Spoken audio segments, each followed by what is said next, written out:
RTGA, mieux qu'une chaîne, un monde. RTGA, mieux qu'une chaîne, un monde.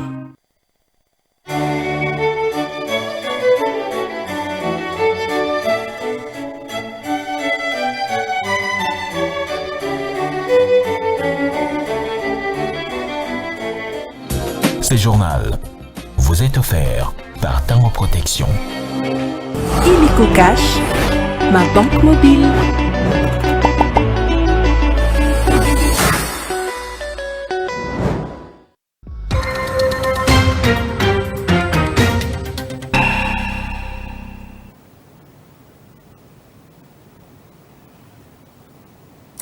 C'est l'heure de vous informer, mesdames et messieurs. Bienvenue à cette grande session d'information sur la RTGA. D'abord, le sommaire de votre journal. Agression rwandaise en République démocratique du Congo. Le président Tshisekedi s'est entretenu ce jeudi avec le ministre français de l'Europe et des Affaires étrangères à Kinshasa. Félix Tshisekedi a réitéré ses regrets à la suite des incidents survenus mardi à l'ambassade de France, tout en expliquant au chef de la diplomatie française la situation qui sévit dans l'Est et la RDC.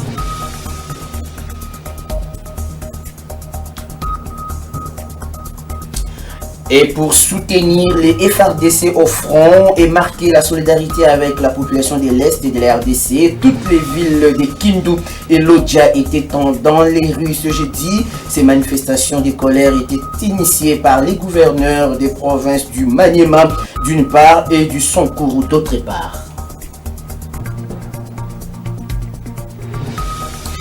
Dans le souci d'aider les militaires au front et les Wazalendo ainsi que les civils blessés dans ces violences, le ministre de la Santé publique a lancé l'opération de la collecte des sang. La première ministre Judith Suminwa et la première dame Denise Nyakiro Tshisekedi ont donné de leur sang.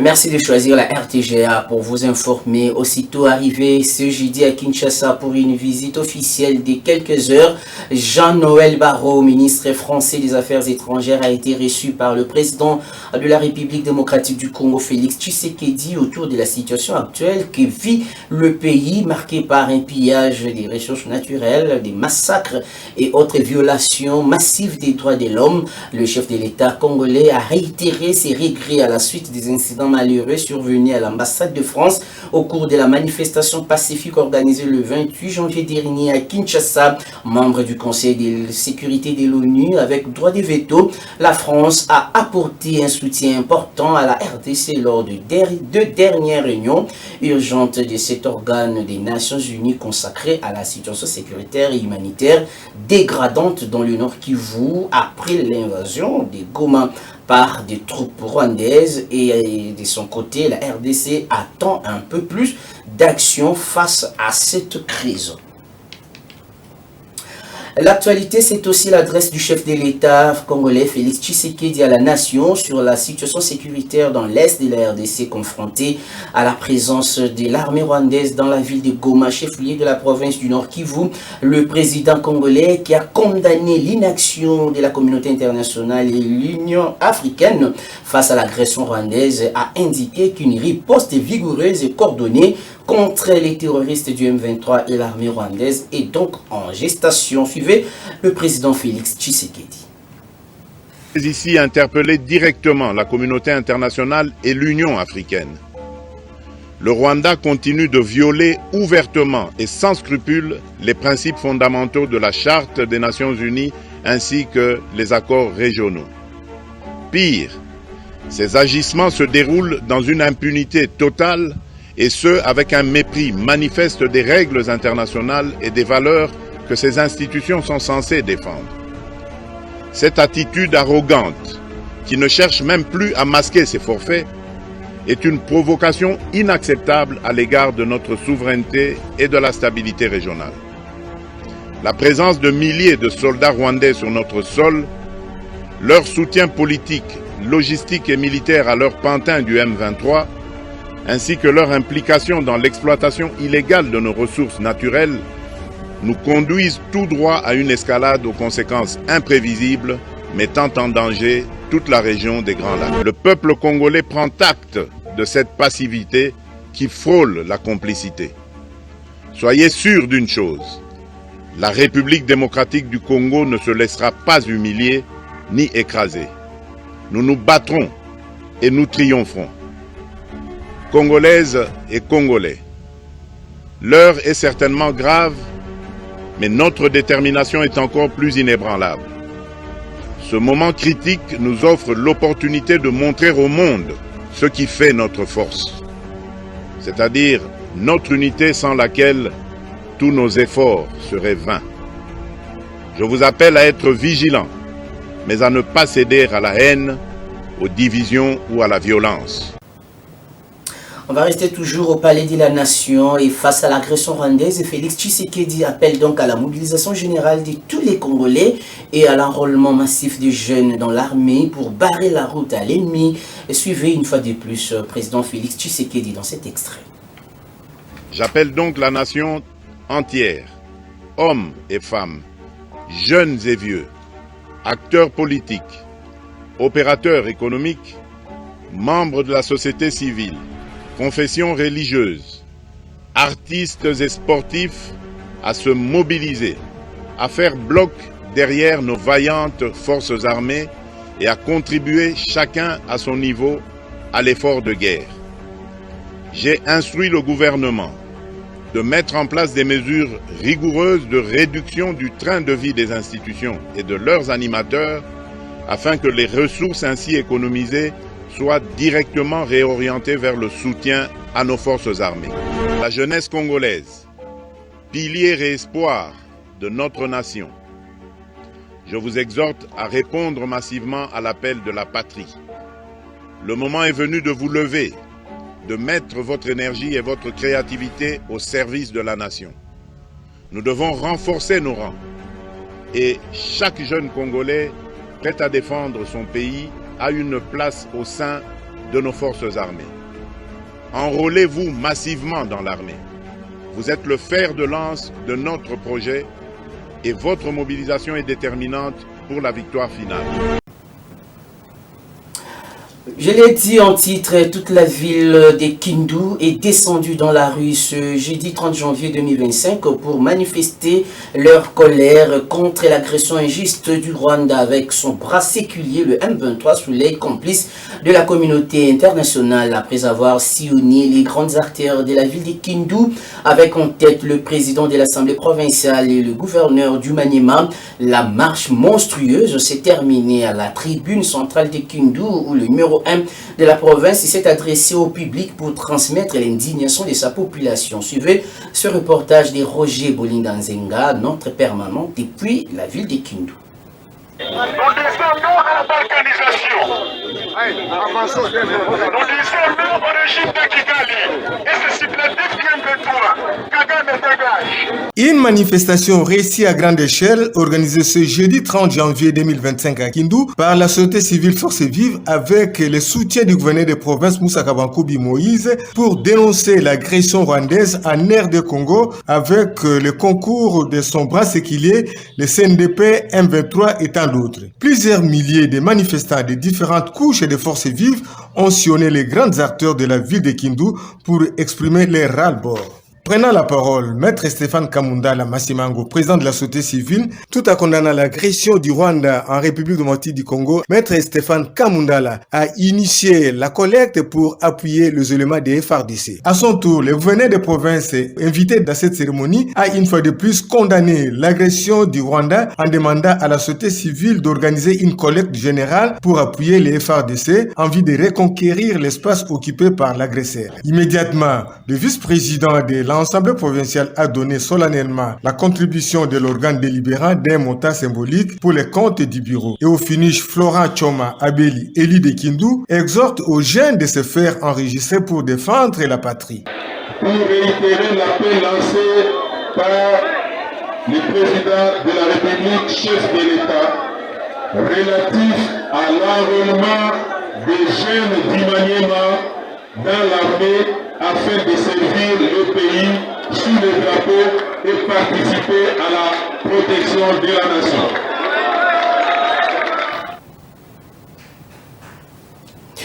Marche de protestation contre l'agression de la RDC par le Rwanda et soutien au FARDC. Toute la population de Lodja dans la province du Sankuru était dans la rue ce jeudi 30 janvier 2025 pour dire non à l'occupation de la ville de Goma au Nord Kivu et au pillage des ressources de la RDC. Une marche organisée par le gouverneur Victor Kitingi qui a connu la participation de toutes les forces vives du Sankuru. L'honorable Lambert Mendo Malanga se félicite plutôt de la réussite de cette manifestation qui a permis à la province de Patrice Emery Lumumba de condamner l'agression rwandaise. Et poursuivons cette édition du journal avec la lecture de ce message de l'Office congolais de contrôle, message de soutien au commandant suprême Félix Antoine Tshisekedi, président de la République, et aux forces armées de la République démocratique du Congo, avec l'expression de mes hommages les plus déférents. La République démocratique du Congo, notre pays, connaît une guerre d'agression lui imposée par le Rwanda et son supplétif M23 dans sa partie orientale. Cette guerre entraîne la mort de nombreux compatriotes déplacés internes et la destruction des infrastructures au nom de la masse laborieuse de l'Office congolais des contrôles et aux miens propres. J'apporte ma compassion envers les compatriotes vivant à Goma et ses environs, ainsi que mon soutien inconditionnel au commandant suprême des armées, des forces des armées, son Excellence M. Félix Antoine Tshisekedi Tshilombo, président de la République, et à nos forces armées qui se battent sur les terrains de manière que nos agresseurs soient boutés hors du territoire national. Que la population meurtrie de Goma sache que l'ensemble de la population congolaise compatit avec elle pour toutes ces atrocités subies. Faites à Kinshasa le 30 janvier 2025, Dr Etienne Chimanga Mutombo. Et malgré l'interdiction des manifestations par le gouverneur de la ville de Kinshasa, les étudiants de l'université de Kinshasa ont tenté de marcher ce jeudi 30 janvier pour dénoncer l'indifférence de la communauté internationale face à la guerre d'agression rwandaise. Une manifestation qui a été vite étouffée par la police nationale congolaise, ville de Kinshasa. De son côté, le commissaire divisionnaire adjoint de la ville de Kinshasa, le général Blaise Kilimbalimba, a salué le sursaut patriotique des Kinoises et Kinois, écœurés par le massacre à répétition dans la partie est de la RDC. Suivez-les dans ce propos recueilli par Suzy Kibira Omar. Il faut noter que ce sont des manifestations spontanées. La police, dès qu'elle a pris la nouvelle, elle s'est déployée. Et nous sommes déployés comme tu le vois. Et c'est pour protéger la population et ses biens, les institutions, les corps diplomatiques. Tout le monde doit se sentir protégé. C'est ça la mission de la police. Donc nous sommes là dans ce cadre. Oui, c'est ce qu'on dit. Il y a un groupe qui a déposé l'armement. Il y a eu quelques cocktails Molotov lancés. Ce sont des projectiles. Nous avons des boucliers, comme vous le voyez, pour stopper ces jets de pierres qui ont touché déjà même des policiers. Mais c'est notre métier. Donc on protège selon les règles de l'art. C'est un sursaut patriotique et on ne peut que dire que la population est écoutée et que la suite c'est au gouvernement de continuer pour lancer des énergies afin de trouver une solution définitive. Alex Ouello, président national du cadre des concertations des droits humains de la RDC, condamne avec fermeté l'occupation d'une partie de la ville de Goma au nord Kivu par les Rwanda sous couvert du M23 en violation de la souveraineté nationale. Il exige au Conseil de sécurité des Nations Unies une résolution spéciale contraignante contre le Rwanda pour crimes contre la paix des peuples, délit des droits de l'homme au Congo. Kinshasa, Alex Ouello prévient également la communauté internationale de la gravité des actions à venir suite à cette guerre imposée par le Rwanda. Suivez Alex Ouello au micro de Elvis Ebama et David Matoumé. Et en ma qualité de défenseur des droits de l'homme, je condamne avec la plus grande fermeté la violation de la souveraineté du Congo-Kinshasa par le Rwanda, qui a occasionné ici des graves violations de droit à la vie. Tenez qu'aujourd'hui à Goma, nous avons un drame humanitaire causé à la suite de l'attaque de cette ville touristique du Congo par le Rwanda et ses supplétifs terroristes M23 et Alliance Fleuve Congo. Et donc la situation révolte tout un peuple ici reconnu par les Nations Unies. C'est ainsi que j'ai lancé un message fort à l'endroit du Conseil de sécurité de l'ONU que s'il n'y a pas une résolution spéciale contraignante appelée résolution sanction contre le Rwanda pour crime contre la paix de peuple, eh bien, avec beaucoup de regrets, le peuple se prendra à charge et cela pourra occasionner de dégâts énormes qui pourra toucher vraiment à l'inquiétude même de valeur des Nations Unies. Et puis on va prendre ce message en bref avant de poursuivre avec cette édition des nouvelles. Le Congrès national congolais, parti cher au sénateur Pius Mwabulumba Mukala, qui suit de près l'évolution de la situation sécuritaire à l'est de la RDC, adresse son soutien le plus sincère et sa solidarité indéfectible au président de la République, Félix Tshisekedi, pour son leadership et sa détermination à défendre l'intégrité territoriale de la République démocratique du Congo et sa souveraineté face aux ennemis. Le CNC exprime son soutien également aux forces armées de la RDC pour leur engagement à protéger et à défendre le pays, en les encourageant à continuer à rester forts et à persévérer dans leur mission. Pius Mwabulumba Mukala et le CNC invitent les Congolais à la solidarité et à l'unité pour défendre la patrie. Le ministre de la Santé publique a lancé depuis ce jeudi la collecte des sangs au Palais du Peuple ici à Kinshasa. Ces dons bénévoles de sang est dédié aux FARDC et aux Wazalendo blessés au front ainsi qu'aux civils victimes des violences à Goma. La première ministre ainsi que la première dame ont donné de leur sang pour sauver des vies des forces armées de la République démocratique du Congo. L'appel à cet acte patriotique et d'engagement a été lancé à toute la population par le ministre de la Santé. Le lancement de cette campagne de dons de sang qui s'est déroulée à l'esplanade du Palais du Peuple a été marqué par la participation active de la première dame Denise Nyakero Tshisekedi et de la première ministre Judith Suminwa Tuluka, qui ont toutes deux donné de leur sang en signe de solidarité des blessés de guerre à l'est du pays.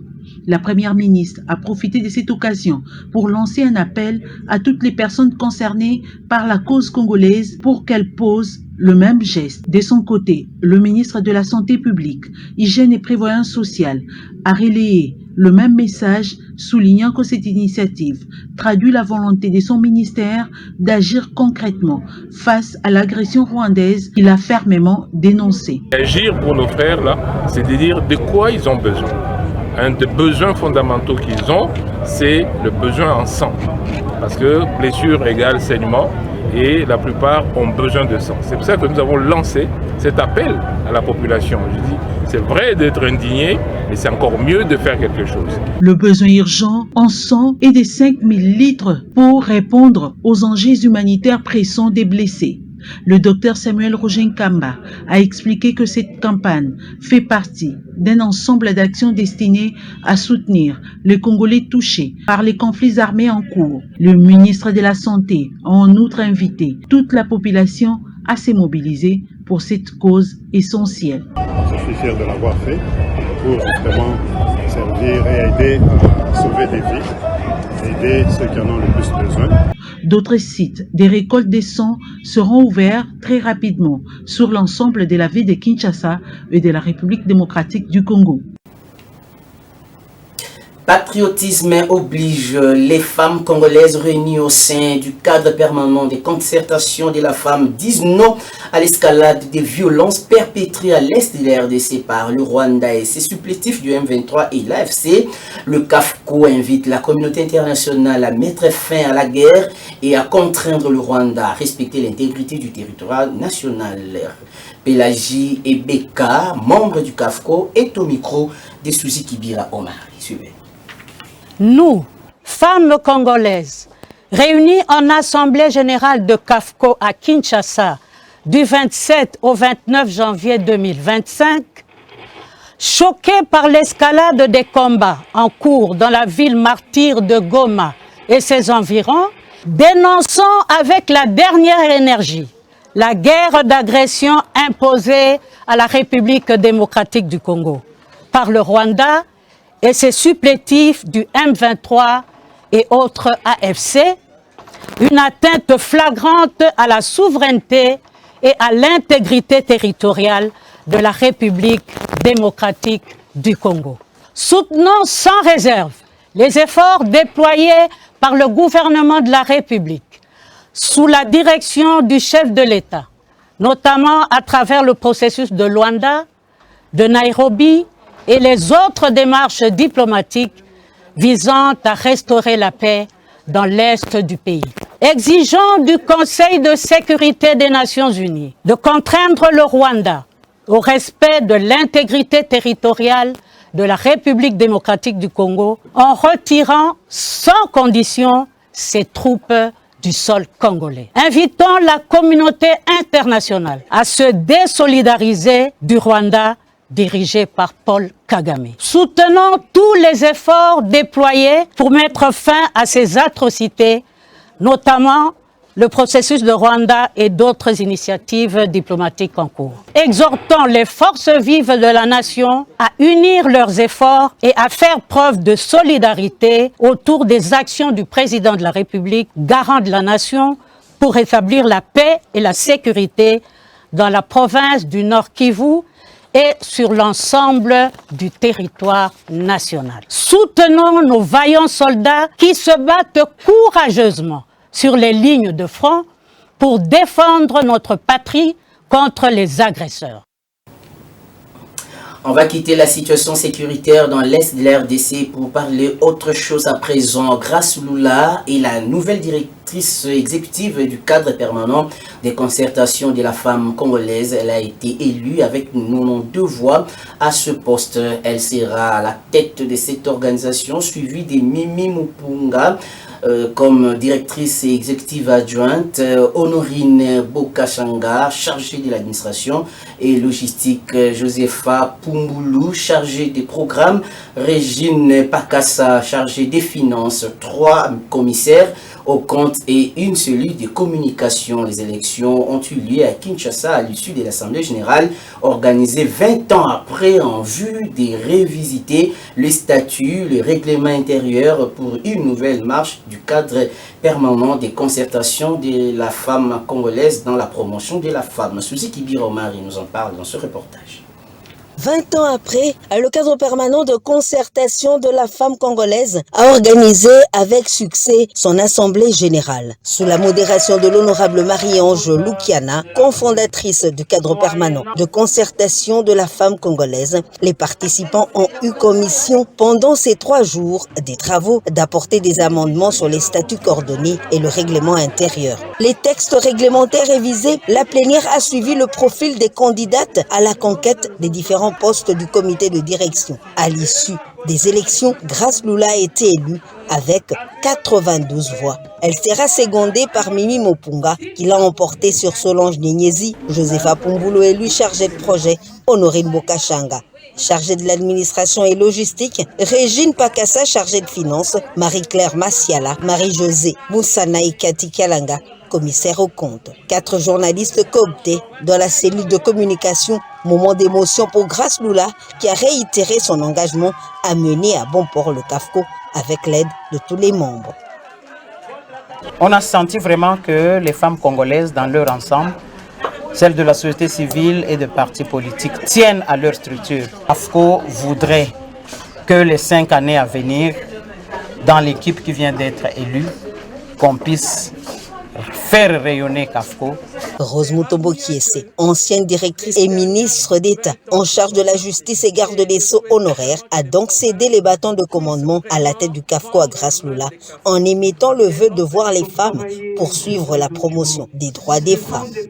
Je souhaiterais vraiment que les provinces puissent vraiment vendre l'image de CAFCO, qui est notre structure commune. Les participants ont reçu des brevets en signe de remerciement pour avoir répondu à ce grand rendez-vous de rédévabilité du CAFCO. Elles ont également eu des pagnes comme cadeau du comité de direction. Et puis la Commission électorale nationale indépendante CENI porte à la connaissance de l'opinion publique que les installations de son secrétariat exécutif provincial et ses entrepôts situés à Goma dans la province du Nord Kivu ont été pillés par les éléments de l'armée rwandaise et leurs supplétifs du M23 les 28 et 29 janvier 2025. Ces éléments ont emporté vers le Rwanda des véhicules, des motos usagées et 9 ainsi que des kits électoraux de la CENI stockés à Goma. Au cours de ces brigades, ces mêmes éléments ont pris en otage quelques agents du CEP de la CENI au Nord Kivu. La CENI condamne avec la dernière énergie les actes ainsi que perpétrés et prend en témoin les autorités nationales et la communauté internationale face à ces pertes du matériel destiné aux opérations électorales. Par ailleurs, la CENI exige la libération immédiate de ses agents. Ce journal est terminé. Voici les rappels des titres. Agression rwandaise en République démocratique du Congo. Le président Tshisekedi s'est entretenu ce jeudi avec le ministre français de l'Europe et des Affaires étrangères à Kinshasa. Félix Tshisekedi a réitéré ses regrets à la suite des incidents survenus mardi à l'ambassade de France, tout en expliquant au chef de la diplomatie française la situation qui sévit dans l'est de la RDC. Et pour soutenir les FARDC au front et marquer la solidarité avec la population de l'Est de la RDC, toutes les villes de Kindu et Lodja étaient dans les rues ce jeudi. Ces manifestations de colère étaient initiées par les gouverneurs des provinces du Maniema d'une part et du Sankuru d'autre part. Et dans le souci d'aider les militaires au front et les Wazalendo ainsi que les civils blessés dans ces violences, le ministre de la Santé a lancé l'opération de la collecte des sangs. La première ministre Judith Suminwa et la première dame Denise Nyakiro Tshisekedi ont donné de leur sang.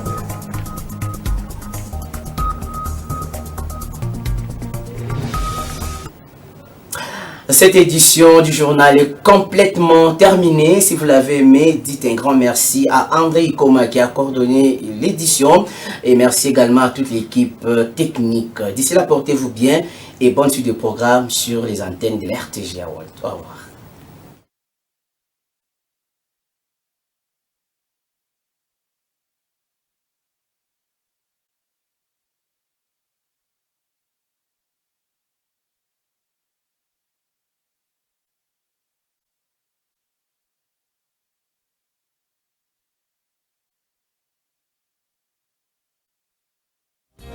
Ce journal vous a été offert par Tango Protection.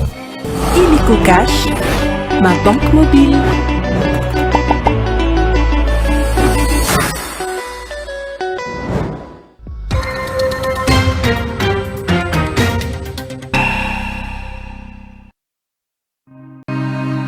RTGA, mieux qu'une chaîne, un monde. RTGA, mieux qu'une chaîne,